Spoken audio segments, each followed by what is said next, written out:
손흥민이 시즌 13호 골을 터뜨리면서 토트넘은 또 한 번 활기를 얻게 됩니다. 지난 한국 시간 3일 영국 런던 토트넘 호스터 스타디움에서 열린 27라운드 크리스털 팰리스전에서 손흥민은 풀 출전을 하며 리더의 품격을 보여줬는데요. 뜻밖의 동료들의 실수와 골대 불운 등이 찾아왔지만 경기가 끝나기 전 소니다운 스피드로 상대방의 수비 라인을 무너뜨리며 13호 골을 만들어냈습니다. 이로써 4위 에스턴 빌라와 또 한 번 승점을 좁히며 토트넘에게 있어서 손흥민은 치트키로 불리고 있습니다. 안타깝게도 손흥민은 손가락에 붕대를 풀지 않은 채 출전했는데요. 손가락의 부상이 아쉬울 뿐입니다. 이 부상은 지난 아시안컵에서 이강인과 충돌로 생겼다는 건 모두가 잘 아실 겁니다. 팀워크가 가장 중요한 만큼 선후배의 관계가 그만큼 중요한데요. 아무리 손흥민 선수가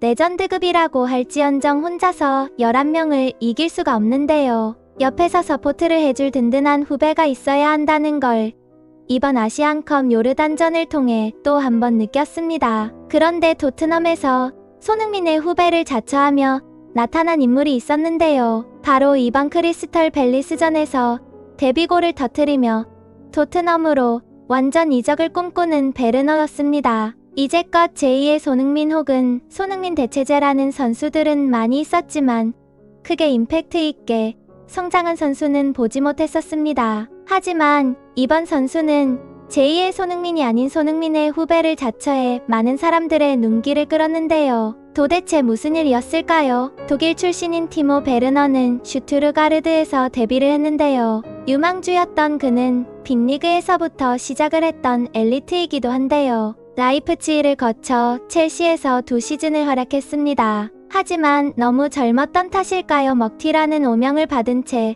첼시에서 쫓겨나듯 나와 친정팀 라이프치히로 돌아가게 되었습니다. 760억이었던 이적료가 반토막이 된 채 말이죠. 이런 방랑 생활 속에서도 많은 팬들이 그를 응원해줬습니다. 독일 국가대표에서는 57경기 출전에 24골을 넣는 등 준수한 성적을 보여줬으며 최고 시속 36km라는 미친 속도와 전방에서 뛰어난 활동량을 보여주는 매서운 실력을 보여주기 때문이죠. 이런 움직임을 보면 떠오르는 선수가 있는데요. 바로 손흥민 선수입니다. 하지만 손흥민 선수와 비교해서 골 결정력이 부족하고 볼터치도 조금 심각한 편입니다. 하지만 라이프치히에서 그가 활약할 수 있었던 이유는 바로 전술적 환경을 만들어주는데 일가견이 있다는 것인데요. 속공 상황에서 굉장히 위협적인 그의 플레이는 수비수들을 묶어버리는데 능합니다.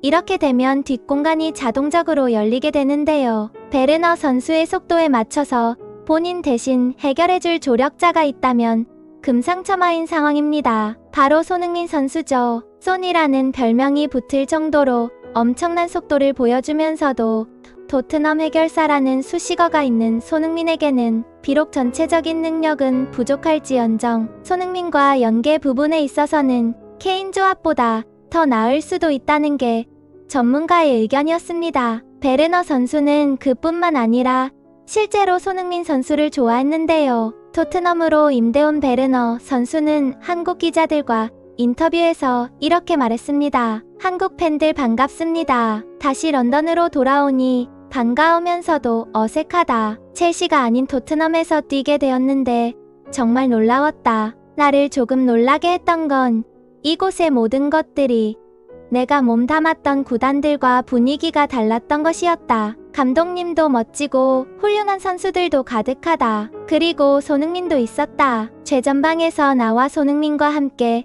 호흡을 맞춘다는 건 영광이다. 그의 동생이 되고 싶다. 앞으로 토트넘에서 활약을 지켜봐달라. 우여곡절 끝에 토트넘에서 뛰게 된 베르너는 이번 팰리스전에서 출전하게 되었습니다. 역습 상황에서 모두가 기대했던 손흥민 베르너 조합을 보게 되는데요. 기가 막힌 손흥민의 침투 패스를 받은 베르너는 골키퍼와 1대1 상황에 놓이게 됩니다. 골키퍼까지 한번 제치지만 득점에 성공하지 못하는 등 기회를 날리고 말았죠. 하지만 두 번째 기회는 놓치지 않았습니다. 브레넌 존슨의 크로스를 받은 베르너는 오른발로 마무리하면서 토트넘 데뷔 첫 득점하는데 성공했습니다. 경기가 끝난 후 그는 인터뷰에서 이렇게 말했는데요. 말도 안 되는 기회를 날렸을 때 죽고 싶을 정도로 창피했습니다. 그런데 손흥민이 다가오더라고요. 손흥민이 독일어로 경기가 끝난 거 아니야. 고개 들고 경기가 끝날 때까지 팀을 위해 뛰어라. 힘내라고 들었습니다. 영국에서 뛰고 있지만 손흥민의 독일어는 마치 저를 고향으로 보낸 것 같았습니다. 저는 손흥민이 우리 팀의 리더라는 것이 매우 기쁘고 행복합니다. 팀의 중요한 3점을 가져가는데 도움이 되어서 기쁘다라고 밝혔습니다. 조금은 어설프지만 겸손하며 잠재력이 넘치다고 평가받는 베르너는 앞으로도 손흥민 아래에서 많은 것을 배울 준비가 되어 있다고 하네요. 과연 완전 임대로 토트넘 선수가 될 수 있을런지는 앞으로 활약에 따라 결정될 듯 싶습니다. 손흥민을 좋아하는 분들이라면 구독과 좋아요 부탁드립니다. 감사합니다.